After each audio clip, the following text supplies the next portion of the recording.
Alguém do povo exclama: como é grande, ó Senhor, quem te gerou e alimentou.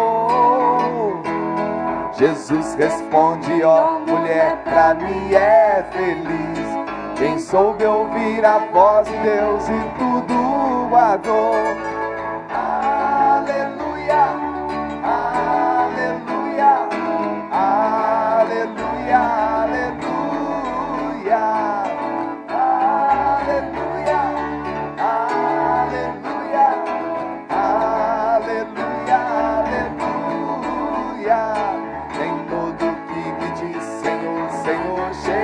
Céus, mas só quem obedece ao Pai. Jesus, a igreja louva, tua mãe louva-te, e espera que a conduzas pela estrada onde vai. Aleluia, aleluia, aleluia, aleluia, aleluia, aleluia, aleluia, aleluia.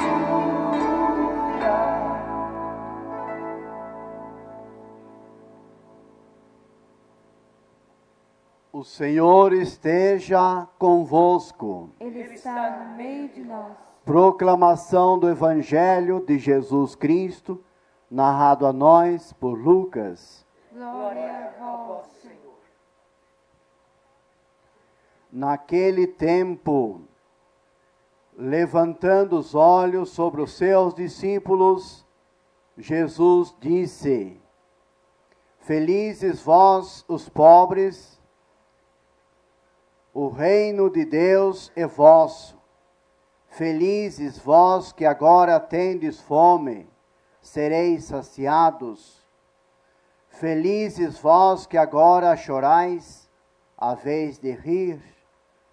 Felizes sois vós quando os homens vos odeiam, quando vos rejeitam e quando insultam e proscrevem vosso nome como infame por causa do Filho do Homem. Alegrai-vos neste dia e saltai de alegria, pois grande é a vossa recompensa no céu. Com efeito, é da mesma maneira que os seus pais trataram os profetas.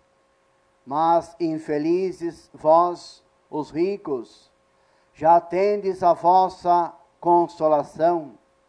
Infelizes vós que estáis saciados agora, tereis fome. Infelizes vós que rides agora, estareis no luto e chorareis.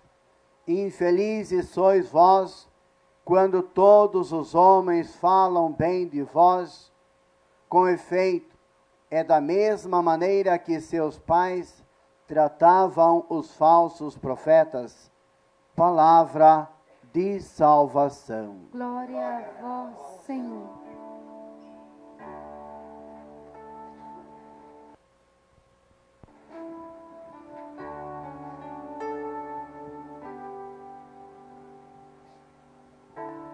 Na primeira leitura, nós encontramos algo de estranho. Até me traz o livrinho. Isso, faz favor. Eu tenho até a impressão que as meninas tremeram um tanto, né? Diante da afirmação de São Paulo. Então elas podem dizer, mas por que São Paulo é tão contra as mulheres, né? Ele que diz que as mulheres não preguem, né? Agora vem dizer que não se case. Será que São Paulo é tão assim contra as mulheres? Claro que não. Mas é importante nós tomarmos o contexto. Onde é que São Paulo escreveu estas palavras? Primeiro, eles já estavam sofrendo a perseguição. E os primeiros mártires já tinham acontecido. Martírio já estava acontecendo. Segundo São Paulo, inspiradamente, estava anunciando, e nesta mesma leitura, ele chega a um ponto onde ele diz, o tempo abreviou-se. é o centro dessa leitura. O tempo abreviou-se. E é muito interessante que eu fui olhar as outras Bíblias, olhei a Bíblia de Jerusalém, a tradução é esta mesma, o tempo abreviou-se, até disse também, o tempo se encurtou, como se o tempo se tornasse curto há pouco tempo. E tanto na nossa Bíblia, a grande, a Tebe de estudo, como a Bíblia de Jerusalém, tem uma nota interessantíssima que diz, a tradução literal é essa, o tempo dobrou a sua vela. E diz mesmo que essa é uma expressão de navegação.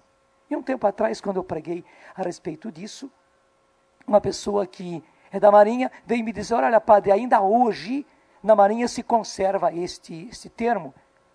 E nós chamamos que é a operação de tempo breve.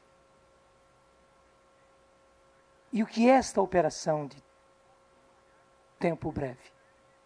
Eles antigamente recolhiam as velas, né? Nos tempos de hoje, eles preparam as máquinas todas e todos os marinheiros, todos, sem exceção, entram em atividade e cada um deles ocupa o seu posto, porque é hora de atracar, é hora de chegar, é hora de aportar, chegar ao porto. E me dizia essa pessoa, é uma operação difícil, mais difícil do que a gente fazer manobra com um carro e encostá-lo certinho aí numa rua, bem mais difícil, porque um navio é bastante grande e não se pode trabalhar com as máquinas todas. Então é preciso acertar perfeitamente esta operação de chegar ao porto. Por quê? Se por acaso, se fizer errado, não tem outro jeito. Não é possível, como acontece com o carro, você tentar uma outra manobra ali pertinho. Não, é preciso voltar lá ao alto mar e começar a vir tudo de novo para fazer a chegada certinho e colocar o navio no lugar certo no porto. Então ele dizia, todos entram em ação porque não se pode errar. Você entendeu, não é verdade? É o que São Paulo está pregando. O tempo abreviou-se, não há mais tempo. Todo tempo que nós temos, ele é pouco, e mais ainda, é preciso que todos entrem em ação. Todos os marinheiros precisam estar cada um no seu posto, cada um ocupando o seu lugar e fazendo a sua parte. Isso para nós é muito importante. Nenhum marinheiro pode estar dormindo, nenhum marinheiro pode estar descuidado, nenhum marinheiro pode fazer mal feita a sua parte, nenhum marinheiro pode ir devagar. Porque a operação depende de todos, não é somente do comandante, não é somente daquele que está na casa das máquinas, não, a operação depende de todos, cada um tem que fazer a sua parte e fazê-la bem, porque não se pode errar. E veja bem, uma vez que não se pode errar com o navio, muito menos agora. Porque o navio ainda pode, é um trabalhão. Tem que voltar de novo lá ao alto mar. Pegar de novo o rumo certo. Todo mundo de novo entrar em ação. Repetir todas as operações que foram realizadas antes, para o navio chegar certinho e encostar certinho no porto. Só que o próprio Jesus disse, o Filho do Homem virá numa hora que ninguém espera, e quem não estiver preparado vai ser pego de improviso. Verdade ou não é? E sabe, gente, isso não é para nos assustar. Bem ao contrário, é para nos colocar na posição que nós devemos estar. Então você pode perceber que São Paulo pregava neste contexto. Eu vou repetir tudo. A perseguição já tinha começado. Os primeiros mártires já tinham acontecido e o martírio estava acontecendo. De quando em quando eles recebiam a notícia, mais alguém morreu mártir. Mais alguém nessa comunidade, mais esse grupo, mais aquele grupo, mais aqueles prisioneiros já foram martirizados, mais esse e aquele foram aprisionados, mas esses e aqueles já foram julgados. Eles estavam vivendo este clima. E além disso, claro, não era somente São Paulo, nós estamos com São Paulo porque a carta é de São Paulo aos Coríntios. Os apóstolos estavam pregando, a vinda do Senhor está próxima. Veja, 2000 anos atrás. Até alguns tolamente dizem, não, os apóstolos se enganaram, erraram, eles pregaram que a vinda do Senhor ia acontecer naquela época, só que não aconteceu, e com isso as pessoas, desculpe a expressão, afrouxam todas e dizem, se os apóstolos erraram 2000 anos atrás, né, para que nós vamos nos preocupar hoje? Não, gente, os apóstolos não erraram, os apóstolos fizeram certinho como o Espírito Santo lhes inspirava a fazer e como era preciso fazer, e deixa eu dizer, como é preciso fazer sempre. Os cristãos precisavam viver numa atmosfera de urgência. Jesus queria que os seus vivessem numa atmosfera de urgência. E por que numa atmosfera de urgência? Porque todo o tempo que nós temos é pouco. Veja, a evangelização acontece em cada geração. Aquela geração, ela precisa ser evangelizada. Aquela geração, ela precisa ser evangelizada. A geração seguinte precisará também, mas aquela precisa ser evangelizada. E por essa razão, são os daquela geração que precisam evangelizar aquela geração. E você percebe bem. Tome a nossa geração. Veja se é pouco ou não é pouco todo o tempo que nós temos. Veja se é pouca ou se não é pouca todas as energias que nós temos para evangelizar a nossa geração. Verdade ou não é? Dá para alguém ficar de braços cruzados? Dá para alguém não tomar a sua posição e fazer a sua parte? Dá para alguém ir devagar para ver como é que fica? Não, gente, não tem como. E deixa eu dizer, para cristão nenhum. Até me deixa dizer uma coisa importantíssima. Nós cristãos, nós católicos, afrouxamos, e as coisas andam tão mal no nosso meio. E as pessoas vão se perdendo, e os nossos jovens vão se perdendo, e os nossos filhos vão se perdendo, e os nossos casamentos vão se perdendo, justamente porque nós cristãos, porque nós católicos, perdemos esse caráter de urgência. Perdemos esse caráter de urgência. A própria nota da Bíblia que eu fui ver, tanto a Ave Maria, tanto a Tebe como a Bíblia de Jerusalém, dizem que, mesmo que o tempo até a vinda do Senhor seja longo, isso diz, não interessa.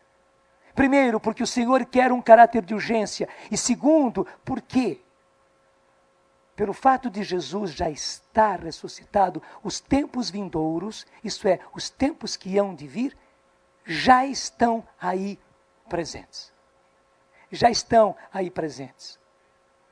Porque veja, neste domingo aconteceu aquele acidente. As pessoas vieram aqui a Aparecida, vários ônibus.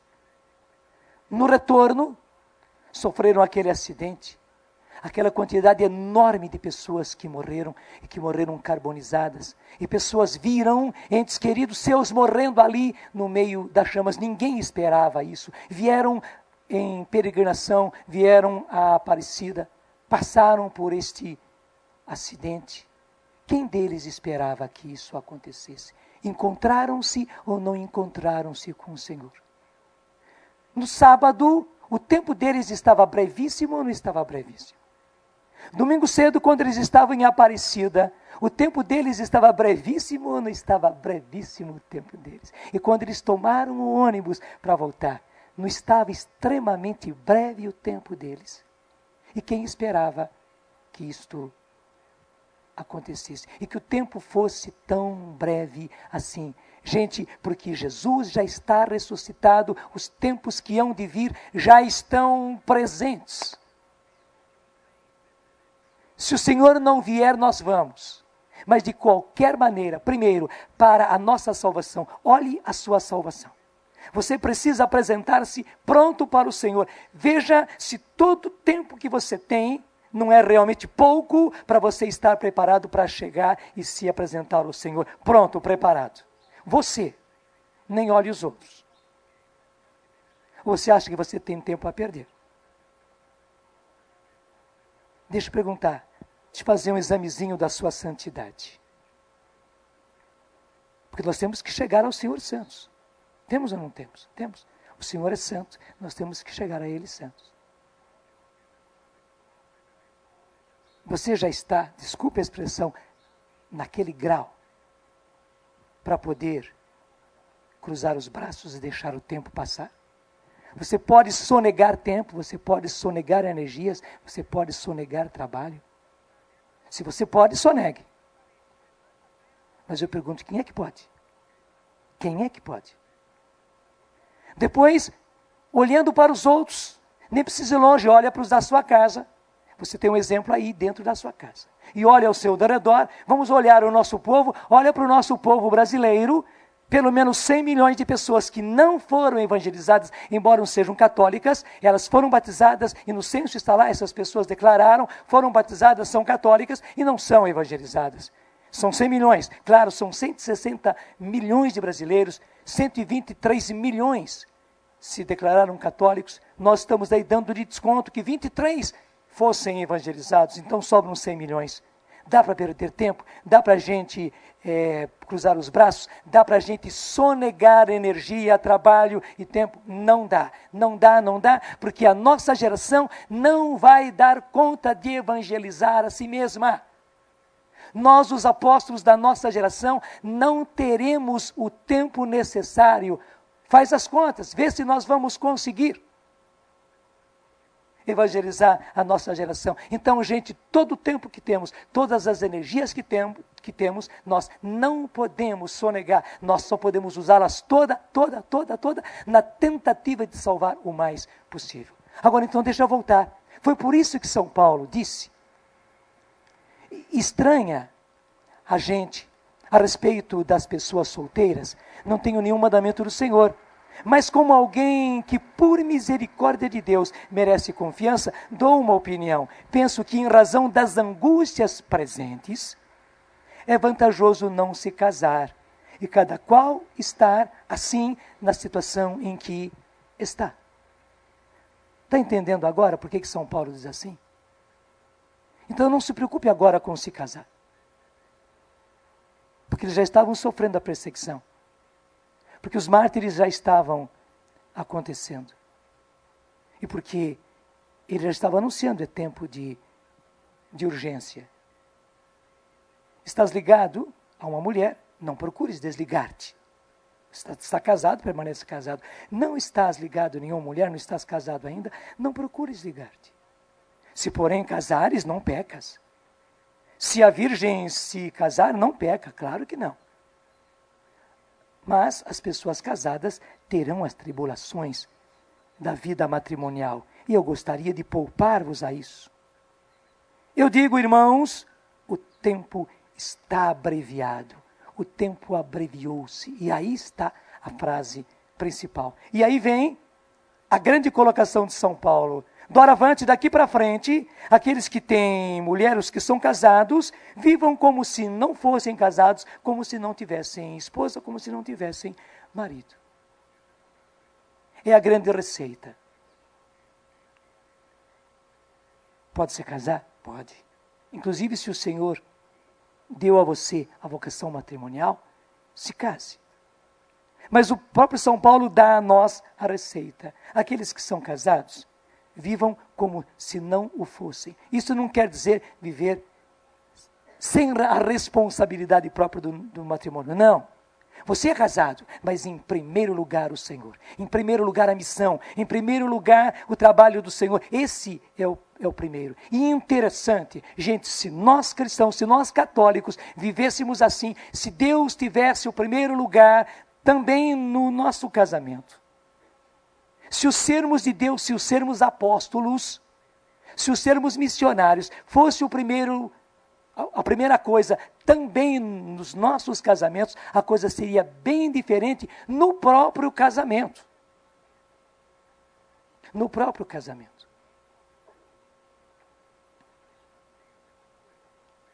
Aqueles que são casados, vivam como se não o fossem. Os que choram, como se não chorassem. E os que se alegram, como se não se alegrassem. Os que compram, os que negociam, como se não o possuíssem. Os que tiram proveito desse mundo, como se não aproveitassem realmente. Por que tudo isso? Porque a figura deste mundo passa. E tudo está passando muito rapidamente. Nós já estamos vivendo na tribulação, já estamos. Nós já estamos vivendo na tribulação, já estamos. Acho que agora você entendeu perfeitamente o que São Paulo quis dizer.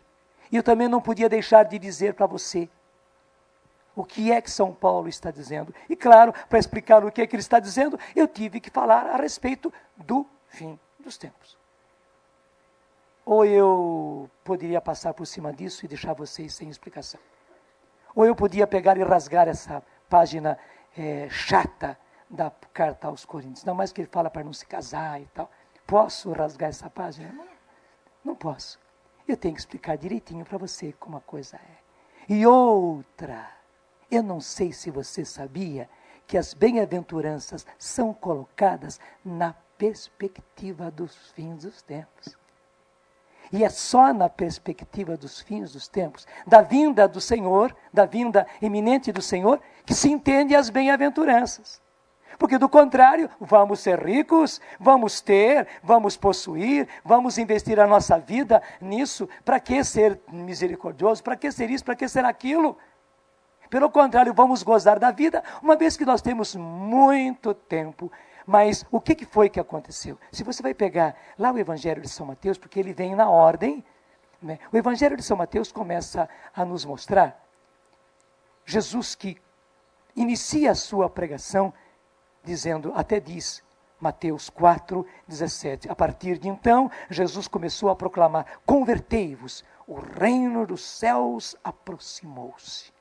O reino dos céus aproximou-se. Chegou, está aí, está às portas, o reino dos céus aproximou-se. Igualzinho àquilo que São Paulo diz, o tempo abreviou-se.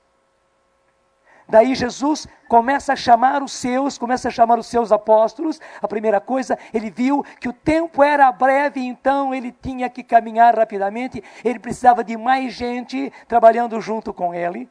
Ele inclusive correu aquelas cidades e aldeias e viu que o povo estava naquela situação terrível, coitadinho, eram como ovelhas sem pastor. Então Jesus vai e pede ao Pai e chama os seus apóstolos. Jesus começa imediatamente a curar, a pregar e a curar, a pregar e a curar, e começa a curar porque aquele povo estava realmente como ovelhas sem pastor. E em seguida, Jesus vai, se assenta no alto do monte como um mestre e começa então o Sermão da Montanha, as bem-aventuranças, que todos nós sabemos são os estatutos do reino de Deus. O que quer dizer estatutos do reino de Deus? É a maneira como nós temos que viver em vista do reino que está chegando. Do reino que já vai ser implantado no nosso meio. Por isso, justamente, Jesus já começa dizendo, vocês são pobres. Todo mundo diz de vocês, coitados de vocês, que pena que vocês são pobres, que pena que vocês não aproveitaram, que pena que os pais de vocês não aproveitaram, e vocês também, coitadinhos, que são pobres de espírito, que se sentem assim tão incapacitados, coitados de vocês, dizem os outros. Mas Jesus disse, não, ao contrário, bem-aventurados são vocês, o reino de Deus, o reino dos céus, é de vocês. E vocês que agora penam, vocês que agora lutam, vocês que por isso agora choram, vocês que por isso agora são perseguidos, vocês que por causa disso até passam fome, vocês que passam por todas essas tribulações e enfrentam essas tribulações, vocês que arregaçam as mangas e estão trabalhando e por isso são perseguidos e por isso passam por todas essas situações, vocês são bem-aventurados. Os outros é que estão enganados, os outros é que são infelizes. Já já o reino chega, e se o reino não chega já com a minha vinda, eles vão chegar ao reino. E diz Jesus, e coitado deles, porque acabaram enceleirando para esse mundo, vivendo para esse mundo, buscando a si mesmo, buscando posses, buscando honra, buscando poder, para um tempo tão breve. E o que foi que eles guardaram, o que foi que eles armazenaram? Coitados deles, infelizes deles. Você está entendendo o porquê das bem-aventuranças?